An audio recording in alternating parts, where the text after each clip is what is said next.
உங்க சில்ட்ரன்ஸோட higher எஜுகேஷனுக்கு planning பண்ணிட்டு இருக்கீங்களா? அது இந்தியாவில் அண்டர் கிராஜுவேட் டிகிரியோ இல்லை ஐஐடி ஐஐஎம் இல்லை போஸ்ட் கிராஜுவேட் கோர்ஸோ இல்லை அப்ராட்ல அவங்களோட ட்ரீம் யூனிவர்சிட்டியோ. ஆனால் ஒரு விஷயம் கண்டிப்பாக நடக்கும், குவாலிட்டி எஜுகேஷனுக்கு எக்ஸ்பென்சஸும் அதிகமாக தான் இருக்கும். ஒரு டீசெண்டான யூனிவர்சிட்டியில் எம்பிஏ கோர்ஸ் பண்ணுறதுக்கு ஃபீஸ் மட்டுமே 25 lakhs வரைக்கும் தேவைப்படும். ஆனால் இன்னும் 7 yearsல 25 lakhsங்கிறது 45 lakhs வரைக்கும் கூட போகிறதுக்கு சான்சஸ் இருக்கு இன்ஃப்ளேஷன்னால. இங்க நீங்க உங்க பிளானிங்கை எர்லியரா 7 years முன்னாடி ஸ்டார்ட் பண்ணி மந்த்லி எஸ்ஐபியா 25,000 வித் 12% ரிட்டர்ன்ஸ்ல நீங்க பில் பண்ண கார்பஸ் 45 lakhs இருக்கும். இந்த கார்பஸை வச்சு அட்மிஷன் டைம்ல எந்தவித லோனோ இல்ல இஎம்ஐக்கோ போகாம உங்களால கோர்ஸ் கம்ப்ளீட் பண்ண முடியும். இதுவே நீங்க எந்தவித சேவிங்கும் பண்ணலனா கண்டிப்பா நீங்க ஒரு எஜுகேஷனல் லோனை தான் ஆப்ஷனா நினைப்பீங்க. 25 lakhsக்கு நீங்க ஒரு லோன் எடுக்கிறீங்க, ஆவரேஜ் இன்ட்ரெஸ்டா 8.5% வச்சாலுமே 5 yearsல மந்த்லி இஎம்ஐ மட்டுமே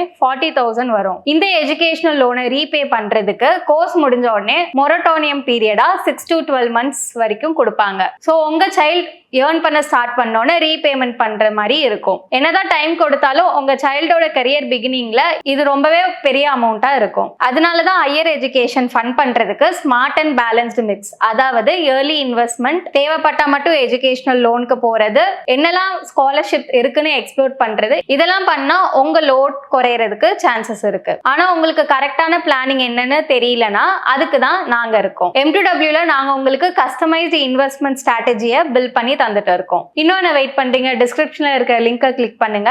நாங்க உங்களுக்கு ஸ்மார்ட் அண்ட் பெட்டர் பிளானை பில்ட் பண்றதுக்கு ஹெல்ப் பண்ணுவோம்.